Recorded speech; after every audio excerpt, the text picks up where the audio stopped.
అంటే అసలు ఈ దశమభాగాల సంగతి సరే సరే అది పక్కన పెట్టేస్తే చర్చికి వెళ్ళడం కూడా అనవసరం, వెళ్ళకూడదు అనే భావన ఇక్కడ యేసు బోధనల్లో కనపడుతుంది. ఇదే విషయంలో కొంతమంది శివశక్తిని కూడా విమర్శించేవాళ్ళు, మరి శివశక్తి కూడా డొనేషన్లు తీసుకుంటుంది కదా అని చెప్పి. అవును, డొనేషన్లకి దశమభాగాలకి తేడా ఉందని చెప్పి నేను గతంలో 2-3 సార్లు చెప్పాను. డొనేషన్ వేరు, దశమభాగం వేరు.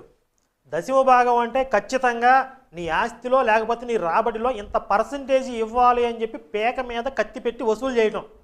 డొనేషన్ అంటే వాళ్ళ స్తోమతకు తగినట్లుగా వాళ్ళు ఇవ్వగలిగినంత విరాళం ఇవ్వటం. ఏ ఉద్యమం అయినా సరే, ఏ వ్యవస్థ అయినా సరే విరాళాలతో నడిచిద్ది. కాకపోతే అది నిర్బంధంగా భయపెట్టి బ్లాక్మెయిల్ చేసి తీసుకునేటట్టుగా ఉండకూడదు.